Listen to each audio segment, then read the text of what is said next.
동자승들이 생활하는 절 옆에 교회가 있었습니다. 그런데 교회 방송실에서 항상 찬송가를 틀어놓았기에 동자승들의 입에서는 자동으로 찬송가 곡조가 흘러나왔습니다. 이 철없는 아이들인지라 동자승들은 복음성가 예수님 찬양의 곡조에 관세음보살 가사를 넣어서 관세음보살 이러고 흥얼거리고 다녔습니다. 이에 주지스님이 아이들을 모아놓고 말했습니다. 도저히 안 되겠다. 교회 가서 제발 찬송가 좀 틀어놓지 말라고 부탁을 해야겠다. 자, 누가 가겠느냐? 한 명도 나서질 않습니다. 그러자 주지스님이 슬픈 목소리로 다시 물었습니다. 너희들 가운데 단 한 명도 갈 사람이 없단 말이냐? 그때 맨 뒤에 있던 동자승 하나가 손을 번쩍 들더니 비장하게 말했대죠. 스님, 제가 십자가를 지겠습니다. 요즘 불교계가 발칵 뒤집혔습니다. 스님들이 호텔방에서 도박을 하더니 신도들은 불당 안에서 도박을 하고 술을 마시고 서로 욕설을 내뱉고 가히 뒤집힐만 합니다. 그러나 우리가 비난하기보다는 타산지석으로 우리도 삼아야 할 것이라 생각됩니다. 그런데 그렇게 발칵 뒤집히게 된 배경을 보니까 아주 더 놀랍습니다. 서로 세력 싸움, 암투 속에 그렇게 추한 모습들을 까발리며 자신들의 추한 모습을 만천하에 스스로 드러내고 있는 것이었습니다. 그동안 불교가 기독교에서 참으로 많은 것을 배워갔습니다. 찬송가를 배워가 찬불가를 만들더니 교회 학교를 배워가 불교 학교를 세우고 군목제도를 배워가서 군승을 창설하고 수련회를 배워가서 템플스테이를 운영하는 등 많은 것을 배워가더니 마침내 교회가 추하게 싸우던 모습까지 배워간 모양입니다. 차라리 동자승 마냥 예수님 찬양과 십자가를 배워가면 훨씬 더 좋았을 텐데 말이죠. 여러분, 싸움 중에 가장 더럽고 추하고 잔인한 싸움은 종교인들의 싸움입니다. 왜냐하면 가장 고상해야 할 이가 종교인인데 그들이 세속 욕심을 드러내고 싸움직박질하면 가장 추하게 떨어질 수밖에 없죠. 불교만 그런 거 아닙니다. 교회도 싸우는 모습들을 보면 정말 추하죠. 모두들 대의명분을 내세우며 싸웁니다. 자신이 정의의 투사인 양 잘못된 것을 바로잡는다며 싸웁니다. 실은 다 자기 욕심과 자기 목소리를 내기 위해서 싸우면서 말입니다. 해결책 하나밖에 없습니다. 모두들 성령 충만해야 합니다. 성령 충만하면 그곳에는 평화가 지극한 평강과 사랑이 가득해집니다. 성령이 충만, 이게 해답입니다. 우리 신앙의 세계에서는 육신이 문제가 아니에요. 그 영이 문제이죠. 영이 건강해야 복을 받습니다. 사랑하는 자야 내 영혼이 잘됨 같이 범사가 잘되고 강건하기를 원한다. 이것이 성경의 순서예요. 모든 것이 영혼의 문제가 제일 중심적으로 잡혀야 되는 거예요. 그렇기 때문에 우리들은 무슨 경우를 어떤 일이 있다 할지라도 우리는 우리의 영이 행복할 수 있는 성령 충만해야 합니다. 사랑하는 여러분, 성령 충만하시기를 축원합니다. 오늘 말씀은 사도행전입니다. 사도행전 누가 썼을까요? 누가가 썼습니다. 이 누가가 하나님의 은혜를 흠뻑 받아 성경을 기록하였는데 사도행전만 쓴 거 아닙니다. 그는 누가복음도 썼습니다. 오늘 본문 1절에 내가 먼저 쓴 글에는 무릇 예수께서 행하시며 가르치시기를 시작하신부터 그가 택하신 사도들에게 성령으로 명하시고 승천하신 날까지의 일을 기록하였노라. 먼저 쓴 글, 이것이 바로 누가복음입니다. 그러면 사도행전은 뭘 기록한 것일까요? 그 뒤를 이어서 성령께서 이 땅에 오셔서 당신의 사람들을 통해 어떤 역사를 하셨는지, 그 결과 교회가 탄생하였고 교회는 무엇을 해왔는지를 증언한 것이 사도행전의 내용입니다. 그 중에 오늘의 본문은 교회가 탄생하기 직전의 사건, 즉 예수님의 승천 현장을 기록하고 있습니다. 예수님은 부활하시고 세상에 며칠 동안 계셨을까요? 40일. 40일 동안 뭐 하셨을까요? 3절입니다. 그가 고난받으신 후에 또한 그들에게 확실한 많은 증거로 친히 살아계심을 나타내서 40일 동안 그들에게 보이시며 하나님 나라의 일을 말씀하시니라. 부활하신 하나님, 그분을 만나 뵙는 것만으로도 기막힌데 그 예수님께서 제자들과 40일 동안 함께 하시면서 하나님 나라의 일을 가르치셨습니다. 요즘 말로 하면 40일 동안 제자 교육을 집중했습니다. 40일, 그것도 예수님이 부활하셔서 친히 보여주시고 친히 가르치셨으니 제자들은 얼마나 열심히 배웠겠습니까? 예전처럼 졸지도 못했을 겁니다. 부활하신 예수님이 심혈을 기울여 가르치시는데, 아니 죽었다가 부활하신 분이 가르치시는데 누가 감히 그 앞에서 졸겠습니까? 그야말로 특별 과외인 쪽집게 과외를 하듯이 그랬을 겁니다. 그렇게 40일 일하면은 완전 수입니다. 가르칠 것은 다 가르쳤다는 뜻이죠.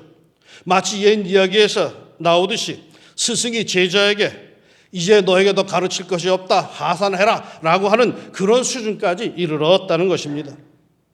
그런데 특이한 것은요, 그 기간 중에 제자들이 교육받은 내용이 구체적으로 기록되어 있지 않다는 겁니다. 왜 그랬을까요? 아마도 일일이 기록할 수 없는 엄청난 것들이 있지 않았겠습니까?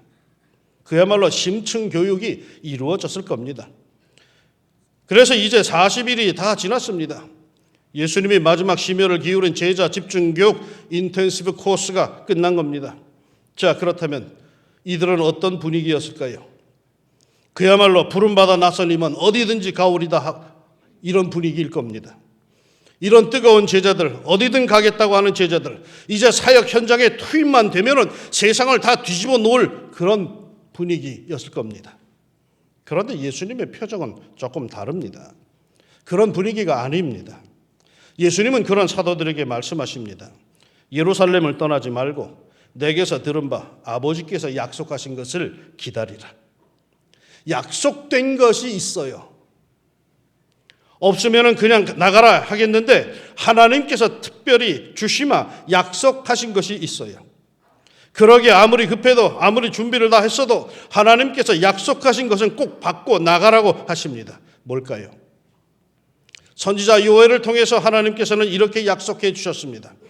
그 후에 내가 내 영을 만민에게 부어주리니 너희 자녀들이 장래일을 말할 것이며 너희 늙은이는 꿈을 꾸며 너희 젊은이는 이상을 볼 것이며 그때 내가 또 내 영을 남종과 여종에게 부어줄 것이며 마지막 때에 하나님께서 성령을 부어주시겠다라고 하는 약속입니다.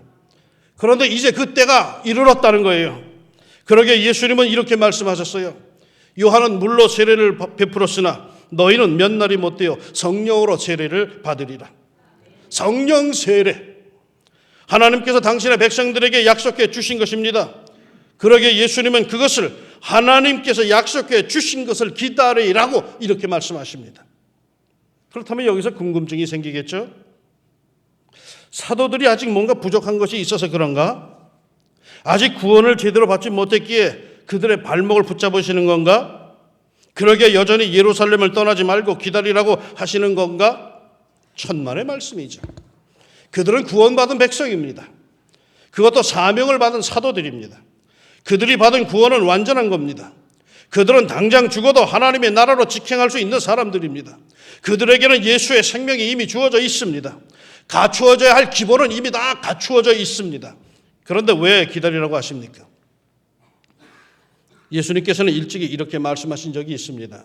요한복음 14장 26절에서 보혜사 곧 아버지께서 내 이름으로 보내실 성령 그가 너희에게 모든 것을 가르치고 내가 너희에게 말한 모든 것을 생각나게 하시리라.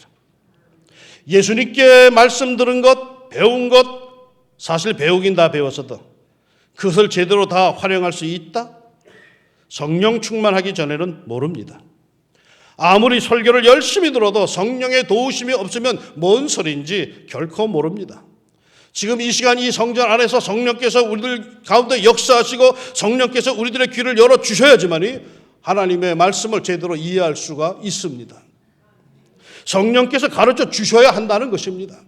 우리들의 지성과 우리들의 어떤 능력으로 하나님의 말씀을 제대로 이해하는 것이 아니라는 겁니다. 내가 아직도 너희에게 이를 것이 많으나 지금은 너희가 감당하지 못하리라. 그러나 진리의 성령이 오시면 그가 너희를 모든 진리 가운데로 인도하시리니 그가 스스로 말하지 않고 오직 들은 것을 말하며 장래일을 너희에게 알리시리라. 예수님은 사도들에게 가르치고 싶은 것이 사실 더 많았습니다. 그러나 그때 가르쳐봐야 그들이 받아들일 수도 이해할 수도 없었습니다. 그러나 진리의 성령이 오시면 성령께서 저들을 진리 가운데로 인도하시고 가르쳐 주시고 생각나게 하시고 감동을 주시고 말하게 하시고 역사하게 하시며 예언하게 하실 것을 믿었습니다. 그러니 우리에게 기다리라고 하신 그 성령 충만의 역사는 이건 매우 중요한 겁니다. 기본을 갖춘 우리에게 그 기본을 응용할 수 있고 역사할 수 있게 하는 힘인 것입니다. 알고 있는 것들을 에너지화할 수 있는 매우 소중한 것입니다. 아무리 많이 알아도 성경 지식에 대해서 박사라 할지라도 성령 충만하지 않으면 그건 박제된 지식에 불과합니다.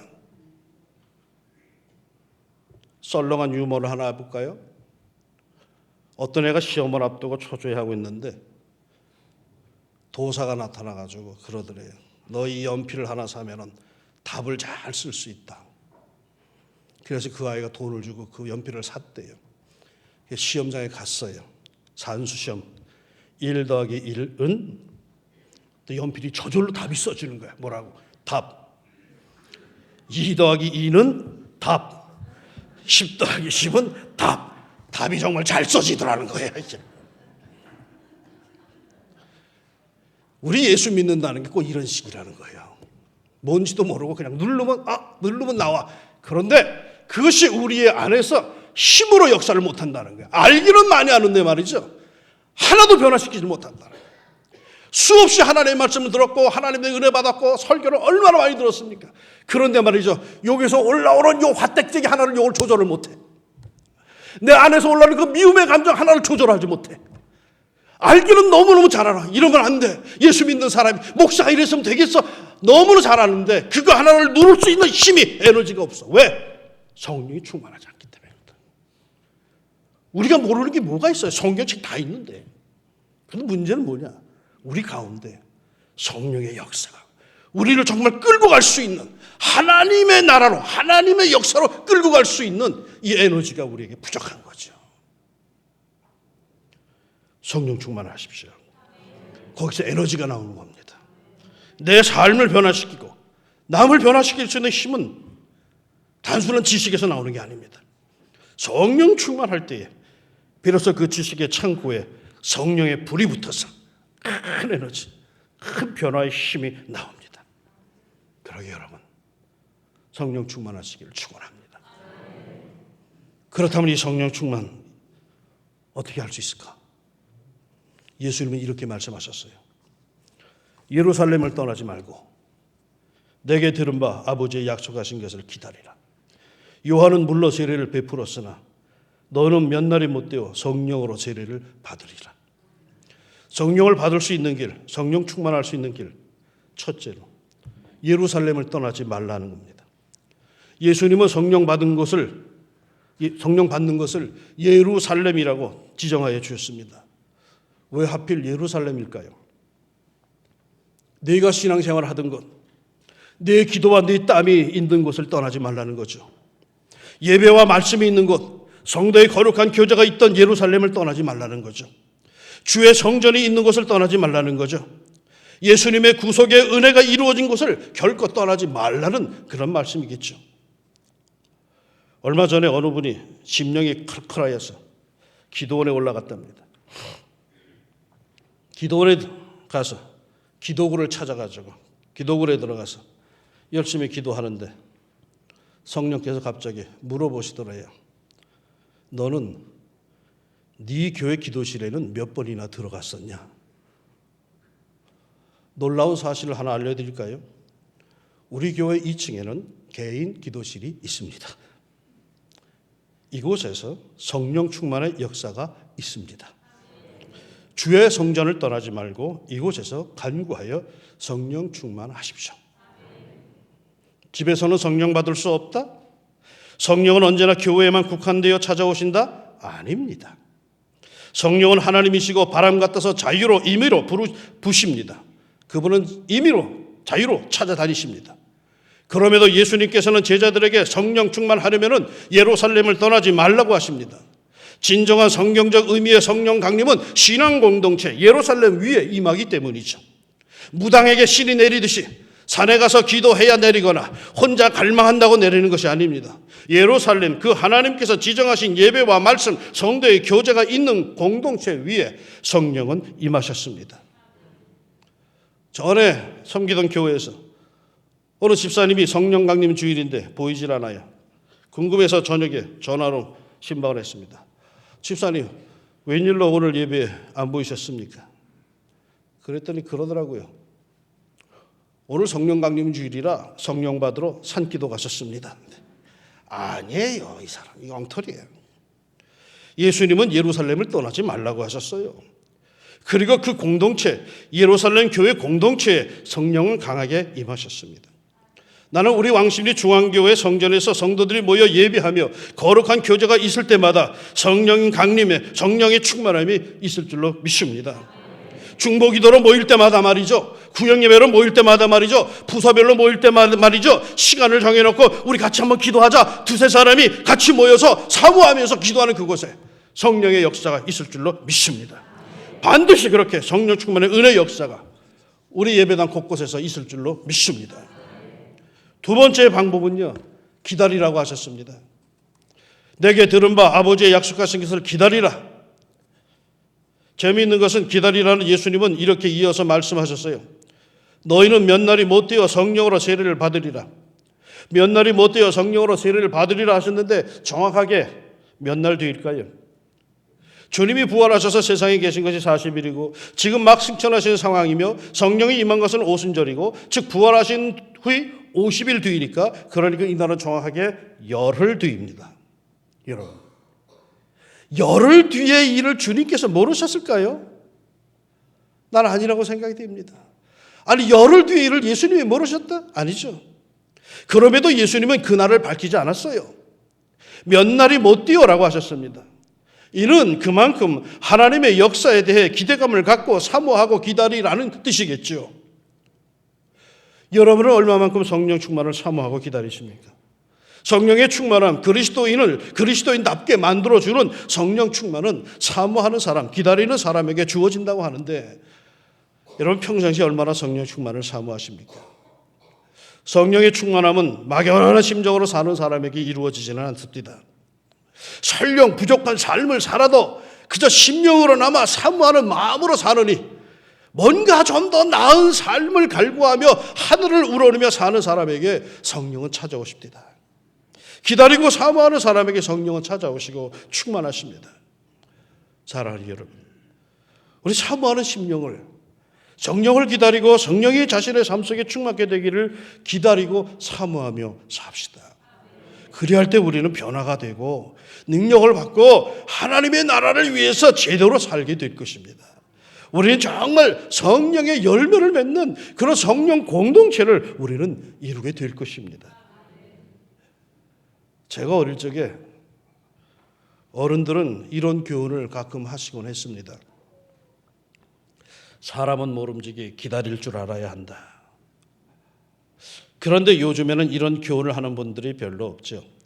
세상에 하도 스피드 위주의 시대이기에 그런지 기다린다는 것은 시간을 낭비하는 개념으로 들립니다. 그저 단추만 누르면 척척척척 나오는 세상이기에 그럴 겁니다. 그럼에도 말이죠, 성경은 우리에게 기다리랍니다. 왜 기다리는 걸까요? 단순히 때가 아직 아니기에? 그럼 그 때는 무엇을 기준으로 때를 말하는 걸까요? 막연한 시간 개념? 그래서 예정된 시간이 채워져야만 되는 겁니까? 그래서 정해진 시간이 되어서 땡땡 하고 12시만 딱 되면 그냥 짠 하고 이루어지는 겁니까? 기다리라고 하는 이유가 뭘까요? 그토록 중요한 것이고 어찌 보면 정녕 급한 것인데 빨리빨리 주실 일이지 왜 기다리라고 하시는 걸까요? 어차피 줄 건데 말이죠. 때가 아직 안 되었습니다. 무슨 때? 내 상태가. 하나님께서 뭔가 내게 원하시는 게 있어요. 그러기에 약속하신 것을 기다리라고 하십니다. 뭘 하면서? 주의 성전에서 기도하며. 기도하며 더욱더 하나님께 가까이 다가가고 드디어 하나님께 팍 하고 통하는 그 순간이 온다는 것입니다. 다음 주일 성령 강림 주일입니다. 찬스가 주어졌습니다. 변화되기를 원하십니까? 한번 권세 있는 성도로 살다 가기를 원하십니까? 하나님이 기뻐하시는 일생을 살다 가고 싶으십니까? 범사에 감사하고 늘 기뻐하며 살고 싶으십니까? 성령 충만하십시오. 그러기 위해서는 기도하며 기다리십시다. 사모하며 기다립시다. 이왕이면 주의 성전에서 시간을 정하여 놓고 기도하며 기다립시다. 혼자 하기 어려우면 친구들과 함께 야 이번 주간 우리 같이 미시에 모여서 우리 같이 한번 기도하자. 성령의 충만을 사모하며 시간 약속 정해놓고 기도하십시오. 새벽 기도에 나와서 사모하면서 또 사모하면서 한번 기다려 봅시다. 시편 107편 9절이 이렇게 증언을 해줍니다. 그가 사모하는 영혼에게 만족을 주시며 줄인 영혼에게 좋은 것으로 채워 주심이로다. 어디 그뿐인가요? 누가복음은 이렇게도 증언을 합니다. 너희가 악할지라도 좋은 것을 자식에게 줄 줄 알거든 하물며 너희 하늘 아버지께서 구하는 자에게 성령을 주시지 않겠느냐. 빈들의 마른 풀같이 사모하는 척박한 영혼들에게 하늘로부터 쏟아져 내리는 은혜의 소낙비 같은 성령의 충만함이 우리 교우들의 심령 속에 충만하기를 정말 예수님의 이름으로 축원합니다. 기도합시다. 주님, 정말 들은 말씀은 많습니다. 우리의 머릿속에 채워져 있는 말씀들은 참 많습니다.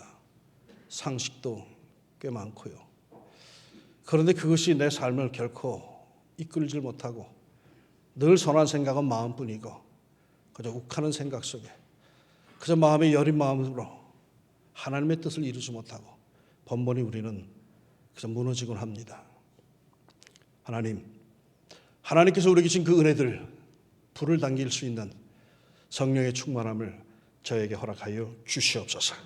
사모하는 자에게 주신다고 했사오니 하나님 사모하는 심령으로 우리가 한 주간 주님을 바라보고 기도하게 하시고 기도하고 사모하는 자에게 오 주님 성령 충만한 은혜 역사 허락하여 주시사 세상이 달리 보이게 하시고 하나님의 얼굴이 보이게 하시고 정말로 내가 어떻게 살아야 될지를 깨달을 수 있는 놀라운 성령 충만한 성령의 사람으로 살아가게 하옵소서. 예수님의 이름으로 기도합니다. 아멘.